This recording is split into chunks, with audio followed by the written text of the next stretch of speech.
কথাটো কি হ'ল আজি 20-25 দিনৰ পৰা মোৰ ল'ৰাটো নাই ঘৰত। ল'ৰাটো আমাৰ লগত বুকুৰ মাজত মাকৰ লগত একেলগে থাকে।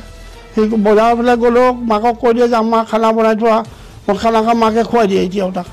সেইখিনি তেতিয়া ল'ৰাটো নাই। মই সদায় ৰাতিপুৱা আপোনাৰ ফজৰ টাইমত নামাজত যাওঁ। কেতিয়াবা ঘড়ী যেনে বদলি হৈ থাকে, মছজিদত টাইম 5 মিনিট বদলি হৈ থাকে, চবেই জানে। আৰু মুছলমান চবে জানে যে 5 মিনিট কেতিয়া বাঢ়ি থাকে কমি থাকে। মই তেনেকৈ গৈ আছোঁ। সেইদিনাখন 4:10 মান এনেকুৱা হ'ল, 5-10 আজান দি পাৰ হৈছে, মই ওলাই গৈছোঁ। আৰু সদায় মই তেনেকুৱা টাইমতে যাওঁ। মই যদি ইমামক সুধিলেও কৈ দিব, মই সেই টাইমতে যাওঁ।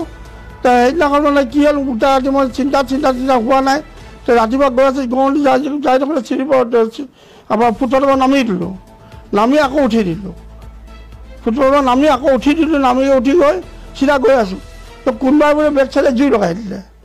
জুই লগাই দিলে সিহঁতি মোক কৈছে বোলে মই লগাই দিলোঁ বুলি। মই ক'লো আৰে মইতো চিধা গৈ আছোঁ, মই যদি জুই লগাম মোৰো গেৰেজটো জ্বলিব। অকল মুন্না গেৰেজটো নজ্বলে, মুন্না গেৰেজ জ্বলিব, ৰাজু গেৰেজ জ্বলিব, ৰাজু গেৰেজ জ্বলিলে মোৰ কাকা গেৰেজ জ্বলিব, মোৰো গেৰেজ জ্বলিব। আৰু মোৰ বাহিৰত গাড়ী চব দামী গাড়ী বাঢ়ি থাকে। দেখিছে চবেই, ৰাইজে জানে যে স্কৰপিঅ' বলেৰ' XUV চব বাহিৰত থাকে মোৰ। তাত অকল এখন গাড়ী জ্বলিব, অকল মুন্না গাড়ীখন পাৰ্টিকুলাৰ বুলি বেলেগে গেৰেজ আছে, তাত বোলে মই গৈ জুই লগাই দিছোঁ, সেইটোতো নহয়। তাৰ গেৰেজৰ ভিতৰত মই জুই লগাই মোক কৈ দিয়ক, মই জুইত গেছ মইতো মোক দেখাই দিয়ক। মই যে জ্বলাইছোঁ মোক প্ৰমাণ দি দিয়ক যে মই জ্বলাই দিছোঁ, বা গেৰেজটো জুপি চাইছোঁ, সেইটো দেখাই দিয়ক। দেখিছে ফুটপাথত নামিছোঁ, আকৌ উঠি গৈছোঁ। মই নামি গৈছোঁ টেনশ্যনত, মই নামি টোপনি লাগি নামি গৈছোঁ, আকৌ উঠি গৈছোঁ। মই বুলি নহয়, মাকৰো টোপনি নাই, আমাৰো নাই, খানাও নাই আমাৰ মানে।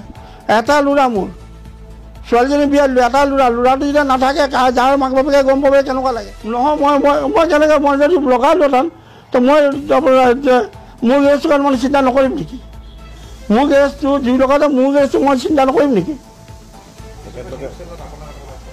কথা মোৰ লগত মুন্নাৰ লগত দুশ্মনী আছে, মোৰ লগত মুন্নাৰ লগত আগৰ পৰা দুশ্মনী আছে। কেলৈ মুন্নাৰ ঘৰৰ মুখৰ মাটি এটুকা মই ল'লোঁ।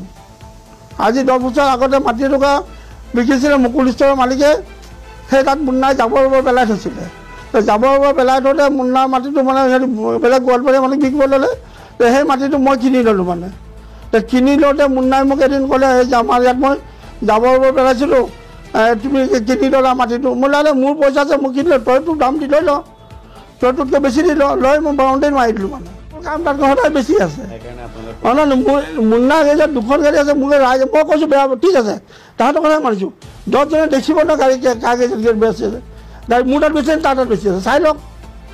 মই যে কৈছোঁ মোৰ তাত বেছি আছে গাড়ী নে তাত বেছি আছে, সেইটো শুনি চাওক, গাড়ী কৈ দিব নহয়। আৰু মুন্না ৰাতুলক, মোৰ তাতে ৰাতুলক সৰুৰ পৰা মই এতিয়া কেঁচুৱাৰ পৰা ডাঙৰ দীঘল কৰিলোঁ। তাক ইয়াত মই স্কুলৰ ফিজ দি পঢ়ালোঁ। কলেজত নগাঁৱত আছিলে, মাকৰ লগত তেতিয়া তাত পঢ়ালোঁ। আকৌ ইয়াত মই কাম শিকালোঁ, মোৰ লগতে থাকিলে। মুন্নাই মোৰ গেৰেজতে কাম কৰিছিলে। যিটো এইটো নিউজে মোৰ এগেইনষ্টে কথা কৈছে, মই ওলাইছোঁ 4টা বজাত, 4:10, আৰু নিউজটোত দিছে ফটোত দেখাইছে 1:10, 1:20। মই 1:20 যদি ওলাইছোঁ, মোৰ প্ৰমাণ কৰি দিয়ক সিহঁতে। আৰু মোৰ যে ফটো দিছে, মোৰ ফটো কেনেকৈ লগালে তাহাঁতে, মোক বিনা মোক নুশুধা কৰি যায় সিহঁতক। সেইটো কাৰণে মই সেই চেনেলটোৰ ওপৰত মই আইনী ব্যৱস্থা ল'ম। মোৰ ওপৰত কেলৈ, মোৰ ওপৰত বিনা মোক নেদেখাকৈ, আৰু মোৰ এটা বজাত কোনো কাম নাই। মছজিদত গৈ সুধিলে কৈ দিব, মই 4:10-15 মই মছজিদ সদায় যাওঁ, কেতিয়াবা 4:05 যাওঁ। যেনেকৈ টাইম বদলিয়ে মই তেনেকৈ মছজিদত যাওঁ। আজানৰ লগতে মই ওলাই যাওঁ। আৰু মোতকৈ পিছত 10 মিনিট পিছত মুন্না গৈছে। যদি গেৰেজটো জ্বলিলেহেঁতেন, মুন্না গেৰেজটো মুন্নাই নেদেখিলে নেকি? মুন্নাইতো সদায় চাই যায়, মুন্নাইতো চাই যায়। গেৰেজটো 1 মিনিটত জ্বলাই দিব নোৱাৰে মানুহে, বোলে 1 মিনিটত ফটকা মাৰিলে ভুমকৈ ফুটি গ'ল। গেৰেজটো মুন্নাই কেলৈ নাচালে? আৰু মুন্নাই চাই যদি দেখিছে, মুন্নাই কেনেকৈ নামাজ পঢ়িলে, কেলৈ নৰখালে? সেইটো তাত মেকিং কৰি মোক ফচাই দিছে মানে। আৰু এজন মই পাতলা মানুহ, মোৰ মানুহজন ৰাইজে জানে মই পাতলা নে শকত মানুহ। তাৰ ফটোটোত কিমান মানে শকত মানুহ জেগাত চাই লগাব লাগে।